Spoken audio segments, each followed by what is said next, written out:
우리는 보지 못하는 것들 때문에 낙심합니다. 보이지 않기 때문에 쉽게 포기합니다. 금방 결과를 얻을 수 없어서 고통스러워합니다. 모든 사람이 동일합니다.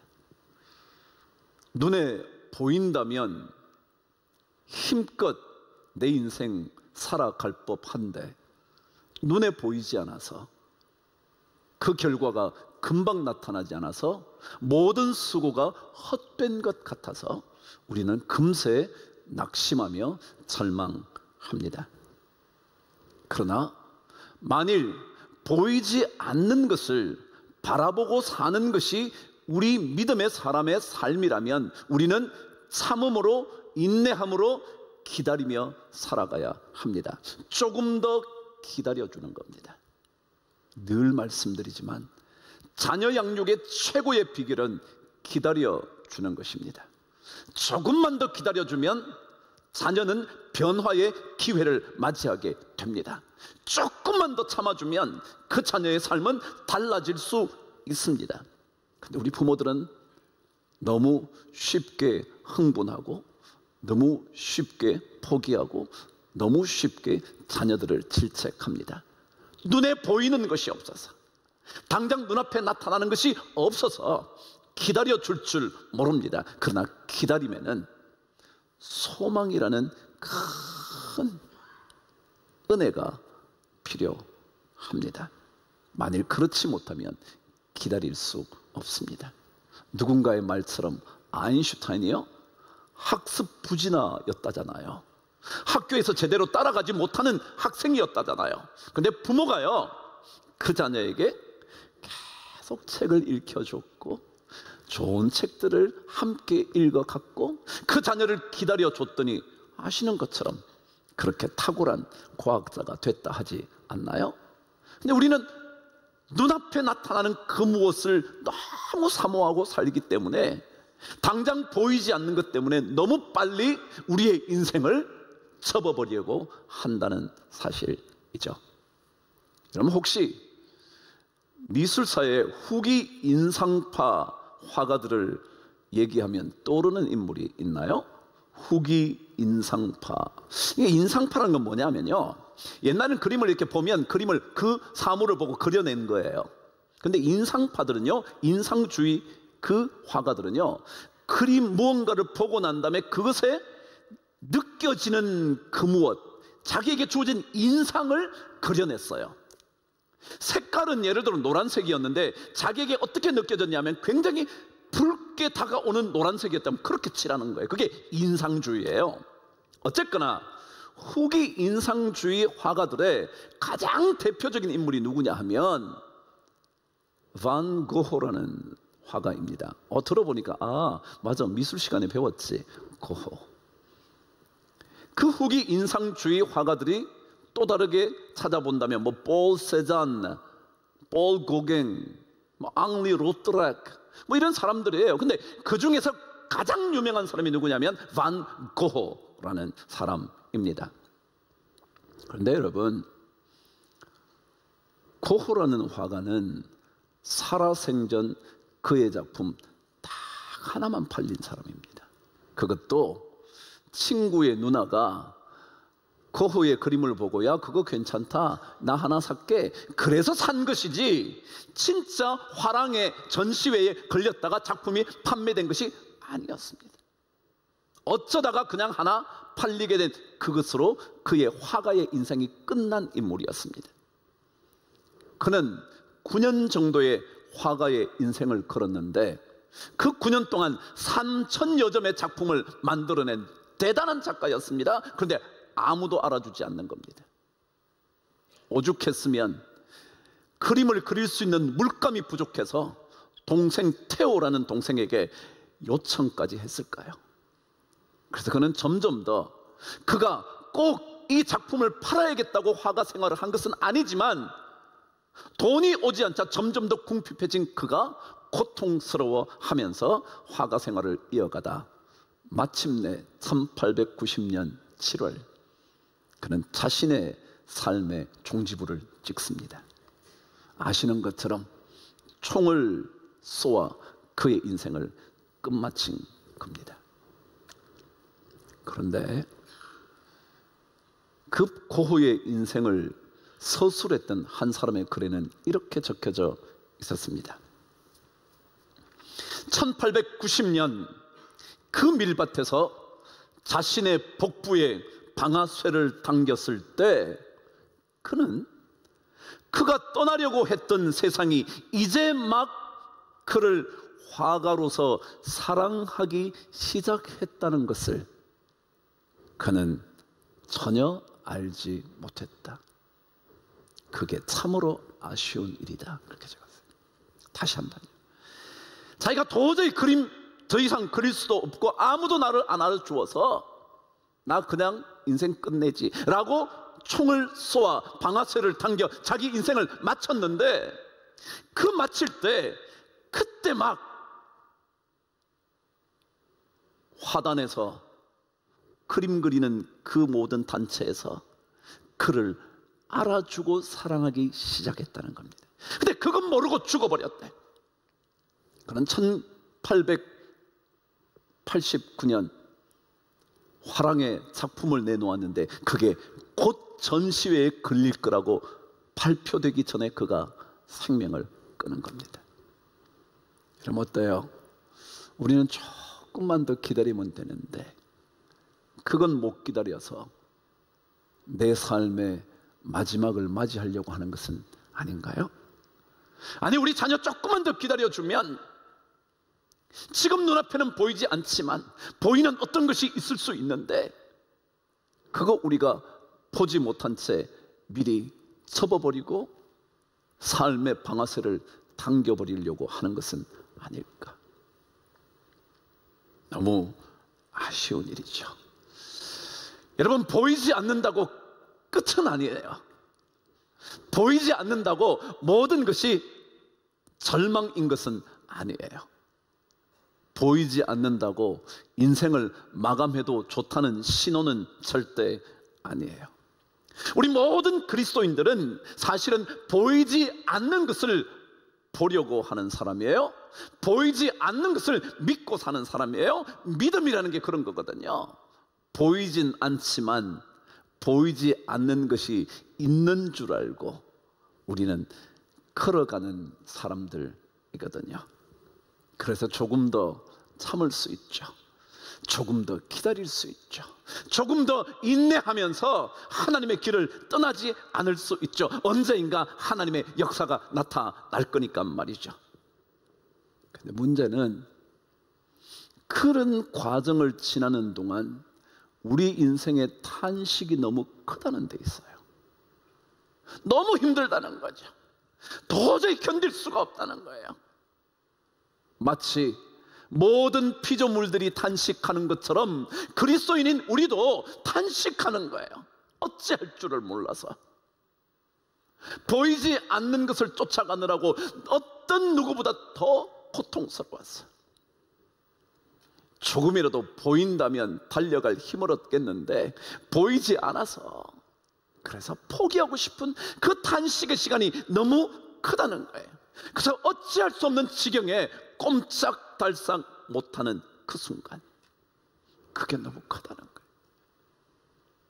그래서 그리스도인인 우리조차도 그냥 포기해 버리려고 한다는 거예요. 근데 여러분, 절대 포기할 수 없어요. 왜냐고요? 그 탄식의 순간에 우리를 도우시는 분이 계시거든요. 그게 오늘 26절 앞부분의 말씀이에요. 저와 함께 읽어보실래요? 시작. 이와 같이 성령도 우리의 연약함을 도우신다. 아무것도 할 수 없다고 생각될 때, 탄식이 깊어져 어떤 한 말도 꺼내놓을 수 없을 때, 내 삶의 모든 에너지가 소진되어 버려서 한 발자국도 움직이지 못할 때, 그때 우리의 연약함을 알고 도와주시는 성령님이 계신다라는 거예요. 그게 우리 그리스도인들이 끝까지 인내하고 기다릴 수 있는 이유예요.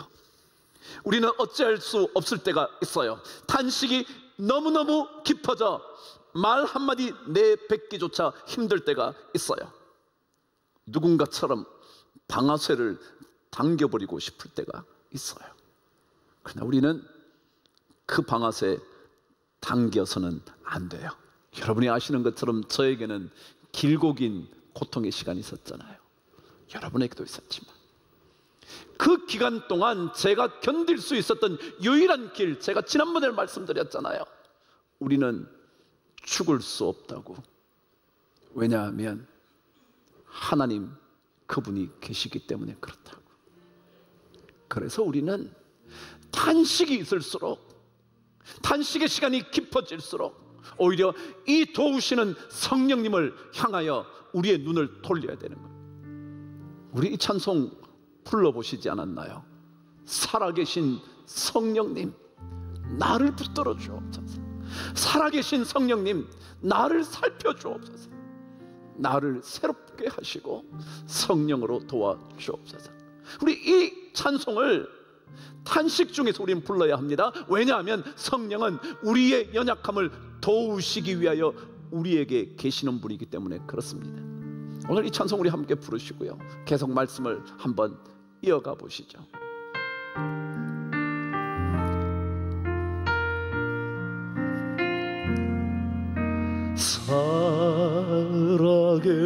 살아계신 성령님, 날 붙드소서. 살아계신 성령님, 살아계신 성령님,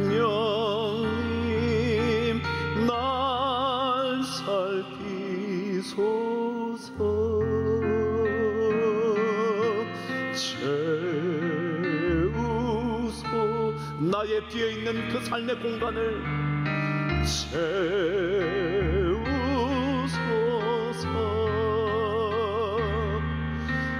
성령 하나님, 새롭게 다시 한번 성령님, 살아계신 성령님, 살아계신 성령님, 날 붙드소서.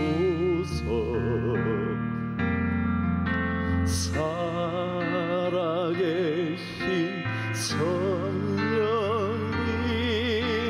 날 살피소서.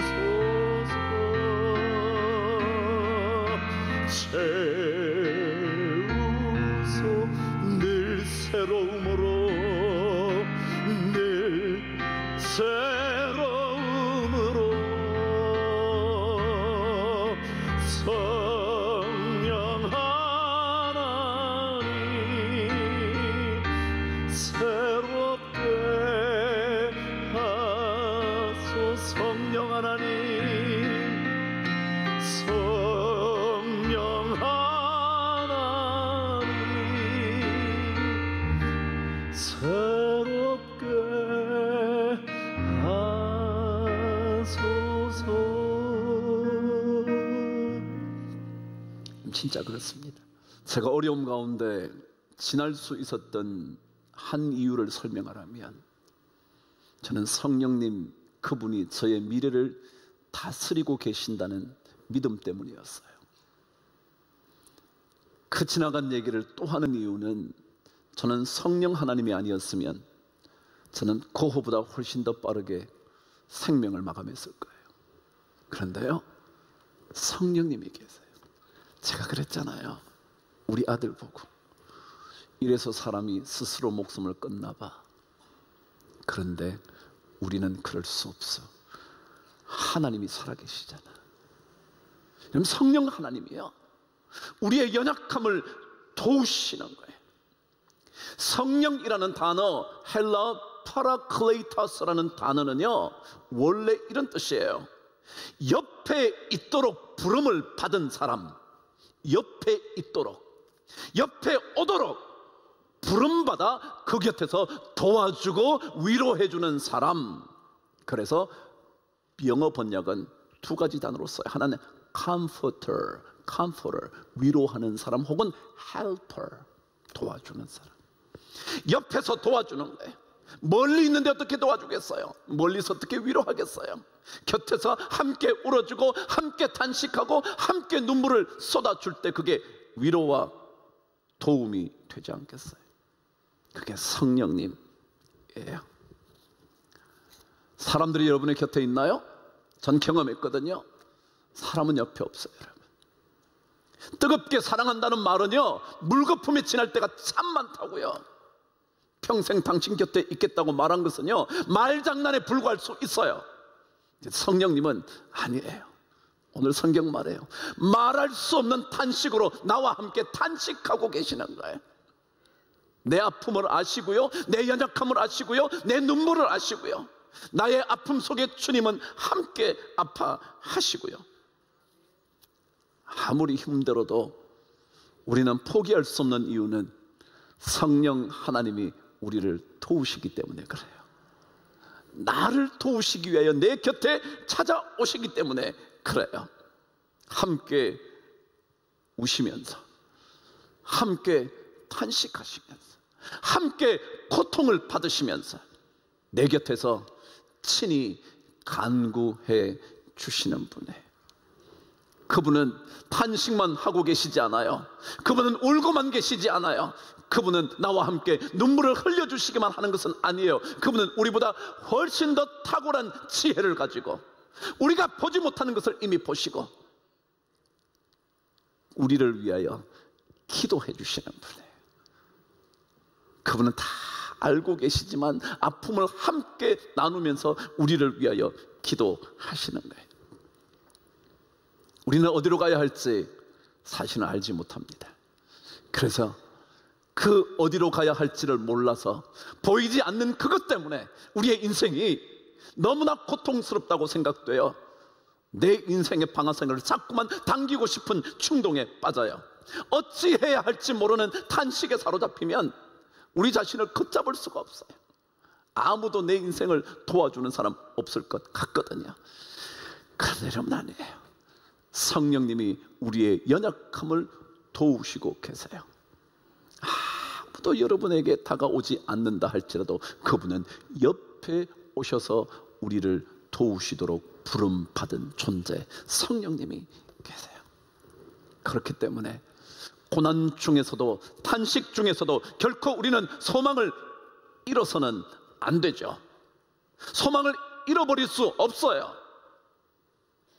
견딜 수 없는 탄식이 있다 할지라도 그 탄식 뒤에 이루실 하나님의 놀랍고도 크신 은혜가 있음을 우리는 확신하고 나아가야 돼요.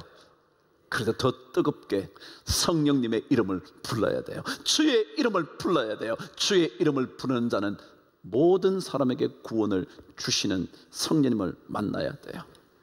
심지어 우리는 기도 한마디 하기 어렵더라고요.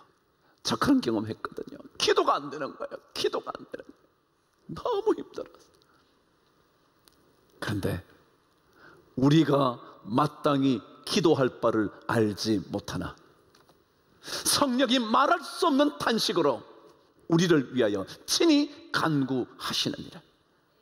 우리는 진짜 어떻게 기도해야 될지 모르겠더라고요. 하나님 어떻게 했으면 좋겠냐고, 어떻게 했으면 좋겠냐고. 그러나 여러분, 친히 성령님이 기도하시는 거예요. 모든 것을 알고 계시는 그분이 말이죠. 이 고난의 시간, 이 연단의 시간, 이 단식의 시간, 이 눈물의 시간이 지나가면 반드시 하나님의 선한 은혜가 찾아오게 될 것이라는 사실. 하나님은 결코 우리를 떠나지 않습니다. 옆에 계십니다. 옆에 오셔서 우리를 도와주시는 성령님이십니다. 제가 어제 입춘이라 그랬죠. 입춘전이 뭔지 아시나요? 대한이에요. 대한이 뭔데? 큰 한파가 있다. 그 대한이라고요. 그 대한을 지나면 뭐가 온다고요? 입춘이라고. 입춘. 봄이 온다고요. 세상 절기도 그러는데 주님이 그러잖아요. 너희들이 세상에 이런 풍세들 다 알면서 하나님의 징조는 모르냐? 그러잖아요. 하나님께서 우리에게 더 놀라운 일이 있다고 말씀하고 계세요. 탄식하는 와중에도 하나님은 우리를 위하여 새로운 길을 여시기 위하여 기도하시는 성령님을 보내주세요. 그래서 성령님께서 우리를 살리실 것이고요, 성령님께서 우리를 회복시키실 것이고요, 성령님께서 우리를 고쳐주실 것이고 다시 부흥케 해주실 줄 저는 믿습니다. 여러분, 조금 힘들어도 기다려보시죠. 조금 힘들어도 인내하며 주의 은혜를 기다려보시죠. 그리고 성령님을 불러보세요. 그분이 반드시 우리를 살려놓으실 거예요. 저는 그 은혜가 우리 모든 성도들에게 넘치게 되기를 주의 이름으로 축복합니다. 기도하겠습니다. 하나님 아버지, 탄식의 시간에도 우리를 위하여 탄식하며 기도하시는 성령님이 계시다는 것 믿고 믿음의 줄 놓지 않는 우리 모두가 되게 하여 주옵소서. 예수 그리스도 이름으로 기도드리옵나이다. 아멘.